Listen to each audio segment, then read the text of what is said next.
మీ ఇంట్లో మొదటి కోటీశ్వరుడు మీరే అవ్వాలనుకుంటున్నారా? ఈ ఫైనాన్షియల్ వెబినార్ లో ఇప్పుడే జాయిన్ అవ్వండి. నమస్కారం అండి, డాక్టర్ శ్రీ ఆచార్య అనంతకృష్ణ స్వామి గారు. నమస్కారం. సార్, క్లాసెస్ ఎప్పుడు స్టార్ట్ అవబోతున్నాయి? ఏ ఏరియాస్లో నిర్వహించబోతున్నారు? చాలా మంది ఆడవాళ్ళు క్లాసెస్కి అటెండ్ అవ్వాలి అనుకునే వాళ్ళు అడుగుతూ ఉన్నారు. ఒకసారి డీటెయిల్స్. మనకి ఇప్పుడు 2024 అమ్మా, మేలో మనకి 19వ తారీఖు హైదరాబాద్లో ఉంటుంది. ఓకే. మనకి ఈ మధ్యలో ఎలక్షన్స్ ఇవన్నీ మూమెంట్స్ ఉన్నాయి కాబట్టి మనకి మళ్ళీ 2 జూన్ నుంచి 2 జూన్ 2024 విజయవాడలో ఉంటుందమ్మా. ఓకే. అలాగే 9 జూను అనంతపురంలో ఉంటుంది, 23 జూను విశాఖపట్నంలో ఉంటుంది, అలాగే 30 జూను తిరుపతిలో ఉంటుంది, 7 జూలై మళ్ళీ మన రాజమండ్రిలో ఉంటుంది. ఈ మధ్యలో మనకి మే 28, 29, 30 గోవాలో సెషన్స్ క్లాస్ 3 రోజులు ఉంటుంది. వీలైనంత ఉండి తొందరగా ఎన్రోల్ చేసుకోండి. ఎందుకంటే మనకి గ్యాప్ ఎక్కువ వచ్చింది కాబట్టి రష్ ఎక్కువ ఉంది. వీలైనంత తొందరగా ఎన్రోల్ చేసుకుంటే మంచిది. తప్పకుండా sir. Thank you sir. Thank you so much. Thank you. 617వ ఎపిసోడ్. ఈ ఎపిసోడ్లో ఇప్పటివరకు నేను చాలా విన్నాను మీ దగ్గర. నమ్మకం ఉంటే ఏ విధంగా ముందుకెళ్తాం, లైఫ్ని ఎలా లీడ్ చేయొచ్చు, రకరకాల వాటి గురించి మనం మాట్లాడుతున్నాం. ప్రతిదీ ఓ అద్భుతం అనే చెప్పుకోవచ్చు. వింటున్న ప్రతిసారి ఇంత సూక్ష్మంగా చూడాల్సిన అవసరం ఉంది జీవితాన్ని అని అర్థమైంది. ఈ ఎపిసోడ్లో ఏం చెప్పబోతున్నారు? అంటే మనం ఇంతకుముందు ఏం చెప్పుకున్నామంటే, ముందు ప్రక్షాళన కావాలనుకున్నాం. మనం అంటే ఈ సబ్జెక్ట్లోకి రాకముందు ముందు మనం ఎలా తయారు కావాలి, అంటే మనం ఎలా తయారైనప్పుడు ఒక ఆఫీస్కి వెళ్ళేటప్పుడు మనం ఆఫీస్ తగ్గట్టుగా మన యాటిట్యూడ్ని మార్చుకోవడం కానీ తయారవడం అనేది జరుగుతుంది. ఒక్కొక్క ఆఫీస్కి ఒక డ్రెస్ కోడ్ ఉంటుంది, అక్కడ రూల్స్ వేరే ఉంటాయి. దానికి తగ్గట్టు ఉన్నప్పుడు అక్కడ మనం పని చేయగలుగుతాం. కాబట్టి నువ్వు ఒక ధనవంతుడిగా మారాలనుకున్నప్పుడు దానికి తగ్గట్టు నీ యాటిట్యూడ్ ఎలా మార్చుకోవాలి, నీ ఆలోచన విధానం ఎలా మార్చుకోవాలి, ఇవన్నీ చెప్పుకుంటూ వచ్చాం మనం. ఓకేనా? ఇప్పుడు డబ్బు చాలా సులువుగా సంపాదించడం ఎలా? మన సబ్జెక్ట్లో కష్టపడితే డబ్బు రాదు. మన సబ్జెక్ట్లో కష్టపడితే కూలోడు అవుతాడు. కాబట్టి మన సబ్జెక్ట్లో మనం స్టార్టింగ్ చెప్తున్నాం ఏంటంటే, డబ్బు సంపాదించడానికి కష్టపడాల్సిన అవసరం లేదు, అతి సులువుగా డబ్బు ఎలా సంపాదించాలి అనే దాని మీద మనము డబ్బు ఎలా వస్తుంది, ఫస్ట్ ఆఫ్ ఆల్ మన దగ్గరికి డబ్బు ఎలా వస్తుంది. ఇప్పటి వరకు మనం ఏం చేసామంటే, డబ్బు పట్ల ఉన్నటువంటి వ్యతిరేక ఆలోచనలు అన్నింటినీ తీసేసి, డబ్బు పట్ల ఎప్పుడైతే మనం వ్యతిరేకంగా మా ఆలోచనలు ఉండడం కానీ, లేదంటే డబ్బు గురించి మనం తక్కువ మాట్లాడడం కానీ, ఇవన్నీ చేయడం వల్ల మన దగ్గరికి డబ్బు రాదని తెలుసుకున్నాం. ఇప్పుడు ఈ ఎపిసోడ్లో మనం ఏంటంటే, డబ్బు చాలా సులువుగా సంపాదించడం ఎలా. ఓకేనా? డబ్బు సులువుగా సంపాదించడం అంటే కూర్చున్న దగ్గర డబ్బు ఎట్లా వస్తుంది అని అందరికి క్వశ్చన్ వస్తుంది. ఇది ఎన్నోసార్లు కూడా రిపీట్ అయింది. దాని గురించి నేను ఎక్స్ప్లెనేషన్స్ ఇవ్వడం జరిగింది. కూర్చున్న దగ్గర డబ్బుకు సంబంధించిన అవకాశాలు వస్తాయి మనకి. కాబట్టి మీరు ఏం చేయాలంటే, ముందు సంపదను సృష్టించుకోవాలి. ఓకేనా? డబ్బు రావాలంటే ఏం చేయాలి? సంపదను సృష్టించుకోవాలి. ఆ సంపదకు తగ్గ సరిపడే డబ్బు అనేది మీ దగ్గరికి రావడం జరుగుతుంది. అంటే ఇప్పుడు మీరు ఏం చేయాలి? అర్జెంటుగా మీ కోరికల్ని రైట్ చేయాలి. అంటే కోరికల్ని ఎక్కువ మొత్తంలో పెంచుకోవాలి. ఓకేనా? ఎలాంటి కోరికలు పెంచుకోవాలి? మనం ఇంతకుముందు చెప్పుకున్నాం కదా, ఇంతకుముందు ఎపిసోడ్లో చెప్పుకున్నాం. ఆయనే తేవాలి, ఆయనే చేయాలి, ఆయనే ఇవ్వాలి, ఎవరో ఇవ్వాలి, ఎవరో చేస్తారు. డిపెండెన్సీ ఉండకూడదు. అలాగే మనం ఎక్కువ డిపెండ్ ఎవరి మీద అవుతాం అంటే, ఎవరో ఒక దేవుడు మనల్ని కాపాడతాడు. మనం చాలా కష్ట సమయంలో ఉన్నాం, ఒక దేవుడు కాపాడతాడు, లేదంటే ఒక గురువు కాపాడతాడు, లేదంటే ఒక వ్యక్తి వచ్చి నన్ను కాపాడతాడు. ఇది కూడా డిపెండెన్సే కదా. అవును, అర్థమైందా? కాబట్టి ఇలాంటివి ముందు మర్చిపోవాలి. మనం మన జీవితానికి ఎవరు కర్తలు కారు. అర్థమైందా? ఎవరు మన కష్టాలని పంచుకోలేరు, ఎవరు మన భాగ్యాన్ని లాక్కోలేరు. కాబట్టి మనకు మనమే ఒక క్రియేటర్గా తయారు కావాలి. క్రియేటర్గా తయారు కావాలన్నప్పుడు నువ్వేం చేయాలి? ప్రతిదీ నువ్వే క్రియేట్ చేసుకోవాలి. నీ జీవితం ఎలా ఉండాలి, నువ్వు అతి సులభంగా డబ్బు ఎలా సంపాదించాలి, నువ్వు అనుకున్న ఉన్నత స్థితికి ఎలా చేరాలి అనే విషయంలో మనం ఏం చేయాలంటే, ఇప్పటి వరకు ఉన్నటువంటి ఆలోచనలకి భిన్నంగా ఆలోచించడం మొదలుపెట్టాలి. ఇప్పుడు మీ దగ్గర డబ్బు లేదు, ఓకేనా? లేదు అనే ఫీలింగ్ని మైండ్లోకి తీసేయాలి. ఫస్ట్ నేను రిచ్ అని చెప్తున్నావు, కానీ నీ లోపల మాత్రం నీ దగ్గర ఏం లేదని నీకు తెలుసు. ఇప్పుడు నీ సబ్కాన్షియస్ దాన్ని నమ్మదు. ఎందుకంటే ఇప్పుడు నా దగ్గర ఒక 1,00,000 రూపాయలు ఉన్నాయన్నా అనుకోండి, మీ దగ్గర లేవు. నీ సబ్కాన్షియస్ మైండ్ ఏమంటే ఏం చెప్తుంది అంటే, నీ దగ్గర లేవు కదా, నువ్వు అబద్ధం ఆడుతున్నావు కదా, అలాంటప్పుడు నీ దగ్గర ఉన్నాయి ఎలా అని అడుగుతుంది. అది నన్ను క్వశ్చన్ అడుగుతుంది. కాబట్టి నువ్వు ఉన్నదాన్ని నమ్మించాలన్నప్పుడు 1,00,000 రూపాయలు ఉంటే నువ్వు ఎలా ఫీల్ అవుతావు అలా ఫీల్ కావాలి. మామూలుగా ఖాళీ జేబుతో మనం రోడ్డు మీద పోయినప్పుడు బెరుగ్గా ఉంటాం. జేబులో 1000 రూపాయలు ఉన్నాయి అనుకోండి, అది మీకు ఎంత ధైర్యం వేరు సార్. అందుకే ఇక్కడ జేబు అనేది మనకు లెఫ్ట్ సైడ్ గుండె దగ్గర పెట్టారు. అది ఆ డబ్బు యొక్క వైబ్రేషన్ మీ గుండెని తాకి మీకు ఒక వైబ్రేషన్ కలిగించి ఒక ఉన్నతమైనటువంటి పాజిటివ్ ఎనర్జీ ఇస్తుంది. అందుకే మనకి లెఫ్ట్ సైడ్ ఉంటుంది జేబు ప్యాకెట్ ఎప్పుడు కూడా. అర్థమైందా? కాబట్టి ఒక 1000 రూపాయలు ఉన్నప్పుడు మీ మైండ్లో ఫీలింగ్ ఎలా ఉంది, లేనప్పుడు మైండ్లో ఫీలింగ్ ఎలా ఉంది.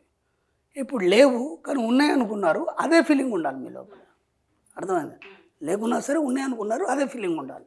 ఈ నగ కలిగి ఉన్నారు, ఓకే. ఒకవేళ ఆ నగ వేసుకున్నప్పుడు మీరు ఎంత ఫీల్ అవుతారు? మన సబ్జెక్ట్లో 2 కావాలి. ఒకటి ఆడియో, 2 వీడియో. అవును. ఒక ఆనందాన్ని నువ్వు పొందినప్పుడు నువ్వు ఎలా కేరింతలేయగలుగుతావు? ఆ ఫీల్ని నువ్వు ఎలా అనుభవిస్తావు? యాక్షన్ ఎలా చేస్తావు? అవన్నీ ప్రతి క్షణం మనం ఫీల్ కావాలి. డబ్బుతో ముడిపడి ఉన్నటువంటి జీవితంలో నీ యొక్క పాత్ర ఏంటి? ఆ పాత్రని నీకు నువ్వుగా చూసుకోగలగాలి. ఆటోమేటిక్గా డబ్బు వచ్చేస్తుంది. కాబట్టి ఇప్పుడు మీరు ఏమేమి పెట్టుకుంటారు? మీ లక్ష్యాలు కానీ, మీ కోరికలు కానీ ఏమేమి పెట్టుకుంటారు?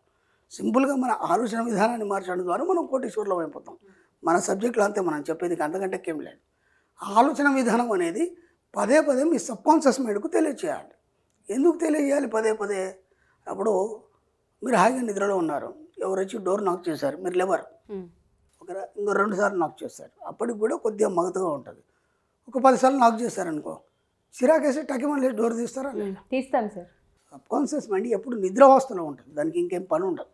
ఎందుకంటే దానికి 24/7 24 గంటలు కొన్ని పనులు ఉన్నాయి దానికి. ఒకటేమో శ్వాస పీల్చుకోవడం, ఓకే, మీ జీర్ణక్రియలు నిర్వహించడం, అర్థమైందా? మీ గురించి నిరంతరం ఆలోచించడం, ఈ 3 పనులు దానికి ఉన్నాయి. అవి కాకుండా మనం అదనంగా పని ఇస్తున్నాం దానికి. మనం అదనంగా ఏం పని ఇస్తున్నాం? డబ్బు సంపాదించే పనులు ఇస్తున్నాం. వీటిని పదే పదే పదే చెప్పినప్పుడు ఓహో ఏమో అంటున్నాడు కదా అని చెప్పేసి ఇటువైపు చూస్తుంది. అది అర్థమైంది? అప్పటిదాకా చూడదు, అప్పటిదాకా నిద్రావస్థలోనే ఉంటుంది. ఇప్పుడు మనం ఏం చేస్తాం? పదే పదే పదే చెప్పడం వల్ల అది వింటది. అప్పుడు మీరు రైల్వే స్టేషన్ వెళ్ళారు, ట్రైన్ ఉంది, మీకు ఒక 20 నిమిషాల్లో ట్రైన్ ఉంది. అక్కడ ఒక అతను టీ అని తిరుగుతున్నాడు, మీరు వింటున్నారు, దాన్ని పట్టించుకోవట్లేదు. ఎందుకంటే మీకు ట్రైన్ వచ్చే అనౌన్స్మెంట్ కూడా వచ్చింది. తర్వాత ఒక అరగంట తర్వాత ట్రైన్ లేట్ అని చెప్పింది, ట్రైన్ లేట్ అని చెప్పేసి అనౌన్స్మెంట్ వచ్చింది. ఏమంటే అప్పుడు మీరు ఏం చేస్తారు? ఆ అతని కోసం వెతుకుతారు. ఎందుకంటే అప్పటిదాకా పని ఏం లేదు కదా మనకి. అంటే వాడు మీకు తెలియకుండానే మీ సబ్కాన్షియస్ మైండ్లో అని ముద్ర వేసాడు. పదే పదే పదే ఏదైతే చెప్తామో ఆ వైబ్రేషన్స్ వచ్చేసి మన సబ్కాన్షియస్ మైండ్ని నిద్ర మేలుకొల్పుతాయి. అప్పుడు అది దాన్ని పట్టుకుంటుంది. పట్టుకుని అది ఏం చేస్తుంది అంటే అది కావాలని కోరుకుంటుంది. అర్థమైందా? ఇక్కడ మనం ఏం చెప్తామంటే మన దగ్గర ఏమీ లేదు, ఏమీ లేని దాన్ని మనం సృష్టించుకొని పదే పదే డబ్బు సంపద ఐశ్వర్యం అని చెప్తుంటాం. మనం చెప్పినప్పుడు అది పదే పదే పదే పదే చెప్పినప్పుడు అది గ్రహిస్తుంది సబ్కాన్షియస్ మైండ్. ఓహో ఏం కావాలి? డబ్బు సంపద ఐశ్వర్యం కావాలా? ఇప్పుడు ఎలా ఇవ్వాలని డిజైన్ చేస్తాం. ఆ డిజైన్ అనేది ఎలా ఉంటుందంటే నువ్వు కోరుకున్నట్టు ఉండదు. ఎందుకంటే మనం ఏం చేస్తామంటే, నేను ఇంతకుముందు ఒక చిన్న ఎగ్జాంపుల్ చెప్పాను. ఓ పిల్లాడు పక్కింటి వాళ్ళ ఇంటికి వెళ్ళాడు, ఆడుకున్నాడు, చేశాడు. వచ్చేటప్పుడు ఆ ఇంటి ఆవిడ అక్కడ కొన్ని వేరుశెనగ గుళ్ళు ఉన్నాయి, తీసుకెళ్ళరా అని అంది. వాడు తీసుకోలేదు. నెక్స్ట్ డే వచ్చాడు, మళ్ళీ తీసుకెళ్ళరా, కొన్ని తీసుకోరా అక్కడ ఉన్నాయి అంది. ఆయన తీసుకోలేదు. మూడోసారి ఆమె ఇలా పట్టేసి వాడు ఒళ్ళో షర్ట్ పట్టి దాంట్లో వేసింది. ఆడ హ్యాపీగా తీసుకొని వెళ్ళిపోయినాడు. తర్వాత రోజు వచ్చాడు, వచ్చిన ఎరా ఆడు తీసుకోమని చెప్తే నువ్వు తీసుకోలేదు, నేను ఇస్తే తీసుకున్నావు కదా అన్నాడు. వాడేమన్నాడు కదా, నేను తీసుకుంటే నా చెయ్యి చిన్నది, మీరు ఇస్తే చాలా పెద్దది, కాబట్టి మీరే ఇవ్వాలని నేను తీసుకోలేదన్నాడు వాడు. కాబట్టి విశ్వం అనేది చెయ్యి చాలా పెద్దది. మనమేం కోరుకుంటాం? 24 గంటలు అవి ఉన్న అప్పులు పోతే అయిపోతుంది, ఉన్న అప్పులు పోయేసి ఏముంది, ఒక ఇల్లు కట్టుకుంటే అయిపోతుంది, ఒక కారు కొనుక్కుంటే అయిపోతుంది. చాలా చిన్న కోరికలు ఇవి మన సబ్జెక్ట్లో. ఒక కారు అనేది, ఒక ఇల్లు అనేది, ఒక ₹1 అనేది చాలా చిన్న సబ్జెక్ట్ మన సబ్జెక్టులో. అర్థమైందా? కాబట్టి విశ్వం ఇచ్చేది ఎలా ఉంటుందంటే, నువ్వు ₹1,00,000 కోరుకుంటే అది 10 లక్షలు ఇస్తుంది, మీరు 10 లక్షలు కోరుకుంటే అది ₹1,00,000 ఇస్తుంది. దానికి సిద్ధంగా ఉంది. అది గమనించక మనం ఏం చేస్తామంటే ఏదేదో కోరుకుంటాం మనం. అది కాదు కావాల్సింది. నేనేం చెప్తానంటే మన సబ్జెక్ట్లో నువ్వు ఎలా సృష్టించుకోవాలి, కూర్చున్న దగ్గర ఎలా సంపాదించుకోవాలన్నప్పుడు పెద్ద మొత్తంలో కోరుకో కదా, పోయేదేముంది. పెద్ద మొత్తంలో కోరుకున్నప్పుడు దానికి తగ్గట్టుగా నీకు ఇవ్వడం అనేది జరుగుతుంది. పెద్ద మొత్తంలో కోరుకున్నప్పుడు దానికి నువ్వు స్పెండ్ చేయడానికి కూడా సిద్ధంగా ఉండాలి. అర్థమైంది? అంటే దాని పట్ల నీకు సమయం కావచ్చు, లేదంటే నీ ఆలోచన విధానం కావచ్చు, ఏదైనా సరే దానికి ఖర్చు పెట్టడానికి నువ్వు సిద్ధంగా ఉండాలి.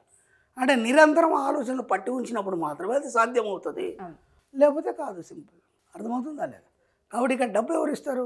అతి సులువుగా ఎలా వస్తుంది? నీ సబ్కాన్షియస్ మైండ్ ద్వారా నువ్వు సృష్టించుకునేది నువ్వు పొందుతున్నావు. దీనికి ఎవరో దేవుడు కారణం కానీ, లేకపోతే ఒక గురువు కారణం కానీ, లేకపోతే ఇంకేదో కారణం కానీ, అవన్నీ కాదు. ఒక దేవుడు మొక్కినప్పుడు కానీ, లేకపోతే ఒక దేవుడిని మనం కోరినప్పుడు కానీ, ఈ సబ్జెక్టు తెలియనప్పుడు మనకు అవి ఎలా సత్యం అవుతాయి, అవి ఎలా నిజమవుతాయి. ఒక చిన్న ఎగ్జాంపుల్ చెప్తాను. మీరు ఇప్పుడు సపోజు ఒక కొండకి వెళ్తారు, ఒక మొక్కు ఉంది మీకు, ఓకేనా? మీకు అదొక కాన్ఫిడెన్స్ ఏంటంటే నేను వెళ్ళి ఆ మొక్కు తీర్చుకుంటే పనులు అవుతాయి. ఇప్పుడు మీ కాన్ఫిడెన్స్, మీ ఆలోచన విధానం అంతా దాని మీద ఆధారపడి ఉంది.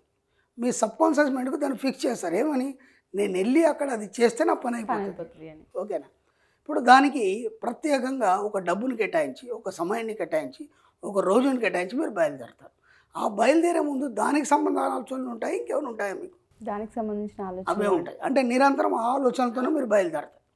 బయలుదేరిన తర్వాత ఏమవుతుందంటే, అక్కడికి వెళ్ళిన తర్వాత అక్కడ దేవుడు అనుకోవచ్చు, ఇంకేదనుకోవచ్చు, మీ ఏదైతే ఊహిస్తారో దానికి సంబంధించి ఆ ప్రయాణంలో 24 గంటలు మీకు అదే ఆలోచన ఉంటుంది తప్ప ఇంకేం ఉండదు. ఇక్కడ ఏం చేస్తున్నారు, ఆ ఆలోచనని మీరు అక్కడికి వెళ్ళడం వల్ల మీకు అవుతుందని ఆ పదే పదే ఆలోచనని మీ సబ్కాన్షియస్ మైండ్ పట్టిస్తున్నారు. అక్కడికి వెళ్ళి రాగానే మీ పని అయిపోతుంది. మీ సబ్కాన్షియస్ మైండ్కి మీ ఆలోచన విధానాన్ని పట్టించారు, అక్కడ అదే చేస్తున్నారు మీరు. కాకపోతే అక్కడ పేరు అనేది దేవుడిది అనేది పెట్టుకున్నారు మీరు. ఎందుకంటే మీ మీద మీకు కాన్ఫిడెన్స్ లేదు కదా. ఒక మనకంటే అనంతమైన ఒక శక్తి ఉందని దాని మీద ఆధారపడుతున్నాం కాబట్టి మీకు అది చేసిన ఫీలింగ్ ఉందంతే. కానీ అప్పటి వరకు మీరు కొన్ని వందల వేల సార్లు ఆలోచనలు పట్టి ఉంచడం వల్ల, పదే పదే పదే చెప్పడం వల్ల సబ్కాన్షియస్ మైండ్ దాన్ని తీసుకొని మీకు కావాల్సినవన్నీ ఇవ్వడం జరిగింది. సింపుల్, అంతే కదా.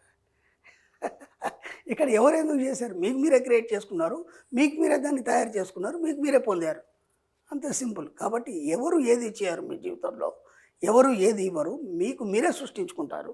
అది డబ్బు కావచ్చు, ఏదైనా కావచ్చు, అతి సులభంగా మీ ఆలోచన ద్వారా మీరు సృష్టించుకుంటారు. అది సబ్జెక్ట్.